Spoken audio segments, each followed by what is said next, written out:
This time he swings away. Big chop. No more. Can't handle it.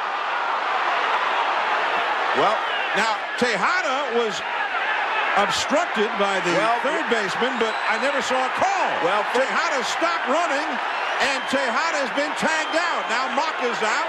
Third base coach Washington's out to get into the face of Bill Welke. But Tejada, after he collided with the third baseman, Bill Miller, just stopped running, assuming that interference had been called. Well, we saw this last year in the Giants postseason play with J.T. Snow. The umpire's going to discuss it now. One run did score.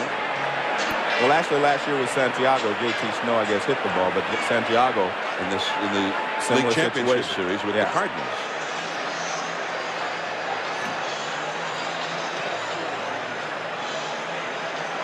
Well, this is interesting.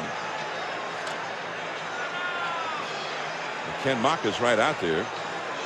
All of the A's believe firmly that Tejada was obstructed from heading home. But then Tejada, I think Tejada might have made a mistake just stopping, assuming that it was called. Well, one thing that they've got to discuss here. There was a chopper to the shortstop.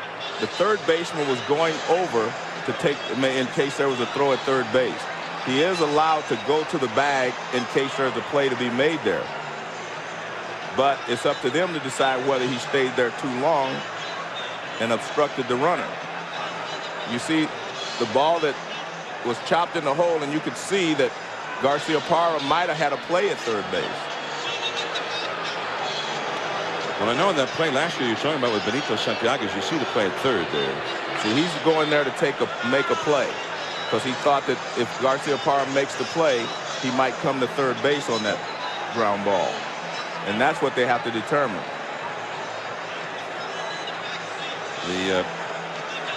Last year they ruled no obstruction. Well, they ruled it last year, I think, because he didn't attempt to score.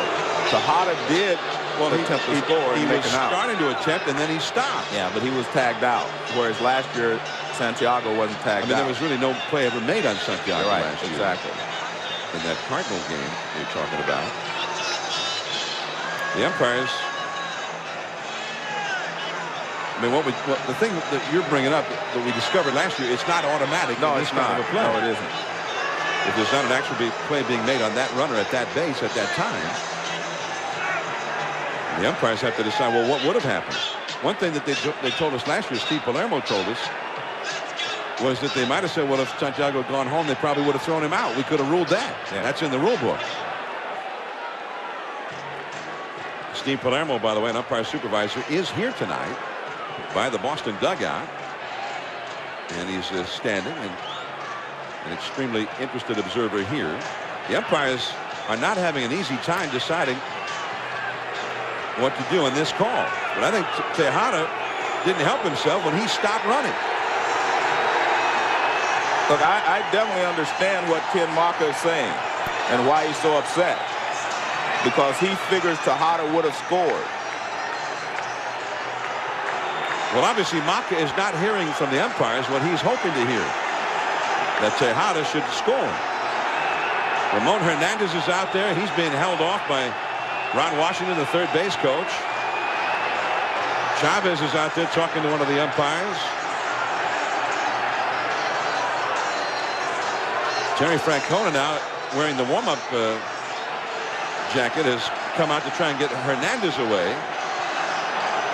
Well, being honest with you, the players should move away and let Maka do it. Chavez is with one group of umpires, as is Rubio Durazo and Ron Washington. And I think they're trying to explain why they're interpreting the rule the way that they are. And it is basically a judgment call. And it's not one that you probably can appeal either. But you know, or play the game under protest. Everybody in this game has always been taught, if you run into a fielder like that, that you're going to get the next base. Well, it's not, again, it's not a cut and dried situation. It's not like the obstruction we saw earlier with Chavez, who obstructed him, impeded him getting back to the bag. What they're saying is he rounded the bag and ran into Miller. But the only thing I can think that reason they're not calling is because Miller was going to third in hopes of a play from Garcia-Parra. Well, Maka has not gotten the word he wanted. And on that very unlikely play, this inning has ended. One run did score to tie the game. And apparently Tejada is out, having been tagged out. The game is tied. Let's go to Gary Miller. John, talking to umpiring official Steve Palermo, and he feels like it should have been obstruction on that play, but apparently the conference there, the conference of umpires, wasn't enough to overrule it, and we'll have to see if they play this game under protest. Steve said it seems similar to the play in San Francisco last year during the postseason. You can't protest a judgment call. You can only protest a rule infraction. So, on one of the more bizarre plays, you'll see the base hit bouncing past Garcia-Parra, and then Tejada, who was being waved home by Washington, running into Bill Miller. And then as the throw came in, he stopped, feeling sure that obstruction was going to be called, but then he was tagged out. That's the play that stands.